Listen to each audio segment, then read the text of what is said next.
is the person that cannot be affected by any moral law or by any authority.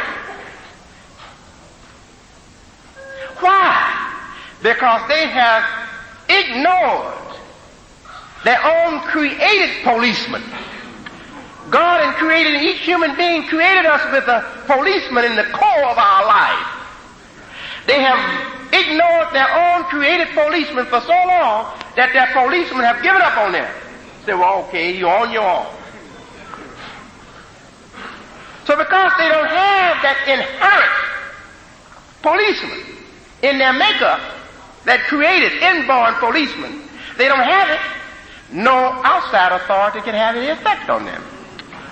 So that should tell us that we should appreciate this belief or this concept of man, of human life, that says man is created by nature to be morally responsive and responsible, and to be rationally responsive and responsible. God has created that. And if we base our political order, our governmental order, on this belief that the cornerstone or the real support for a democracy is respect for this inherent human value, that all of its citizens should be respected for having this inherent human value. As the Constitution or the introduction to the Constitution puts it, we hold these truths to be self-evident, that all men are created equal and endowed by their Creator with certain inalienable rights. Among these, life, liberty, and the pursuit of happiness. Now, they translate for us, the Constitution people, they translate for us the pursuit of happiness means the right to have property, the right to have my own little piece of land, the right to have my own house, my own real estate, the right to have property. But what about the right to life? They don't discuss it. The life that we all have the right to, that make us equal, put us on equal footing, is the right to freedom of mind. To have your own intellect operate for you. The intellect with its rational agent and its moral agent. That's life. Without that, you don't have no life. When there is no brain wave on the chart, the doctor says he's dead. He may be still breathing, but no brain wave. The doctor says he's dead, or she is dead. So the doctor knows more than some of the preachers know. Obviously. Now, in the Quran, I begin with this consciousness when I first opened the address.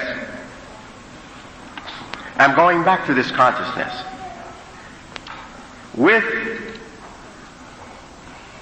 a reference from the Quran, the holy book of the Muslims.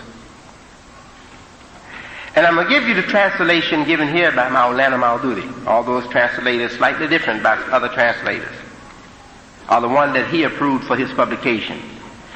Quote, God has revealed to human nature the consciousness and cognition of good and evil. This is how he translates it.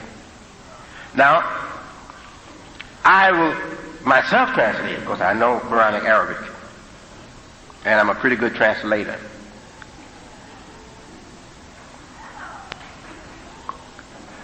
Then God revealed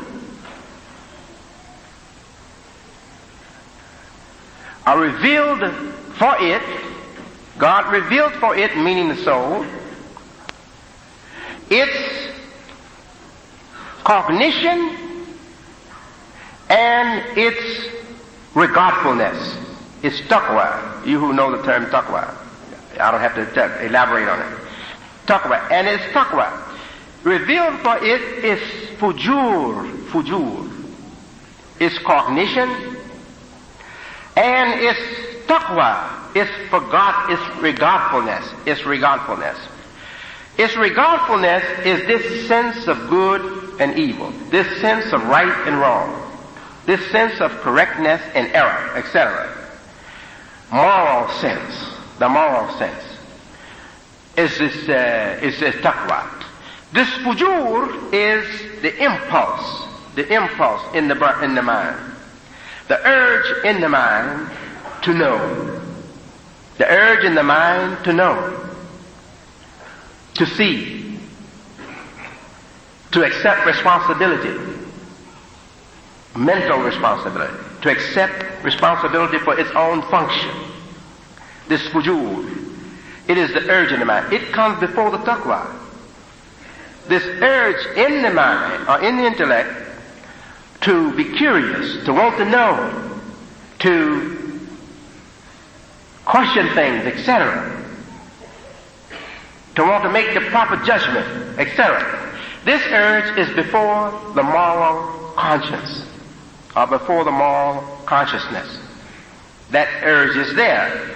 He gives the word cognition for that. I feel a little bit uncomfortable with that word, but I use it. I'm using it too. Cognition. We may use that word cognition. Cognition. This urge, burst of impulse in the intellect that wants to accept responsibility for its own created life and functions. Now, some translations call this urge in the intellect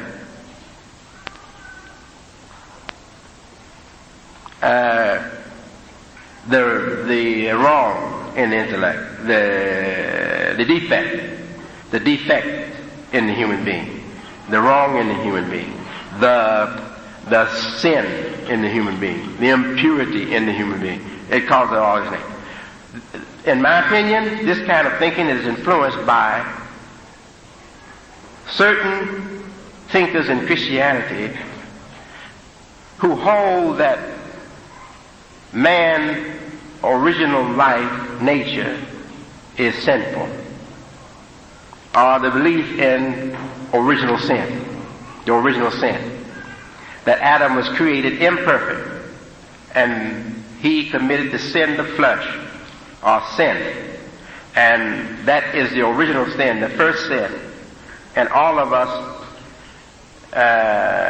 were lost from grace because of that sin of our first father, the original sin.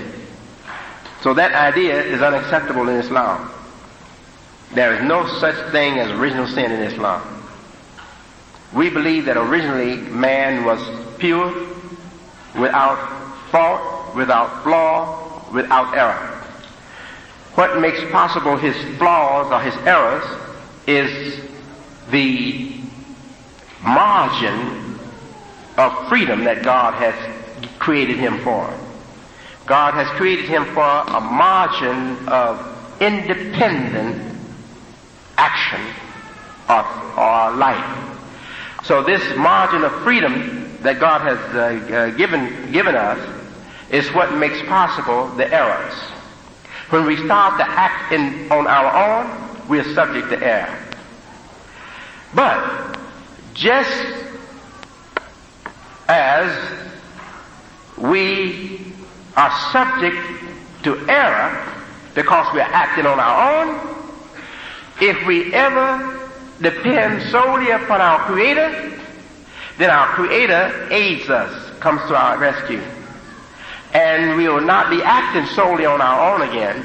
And the same independent thought, the same independent action that caused error will then contribute to our well-being and keep errors out of our life. So this is not a flawed human creature. This is a perfect human creature. But its perfection needs its God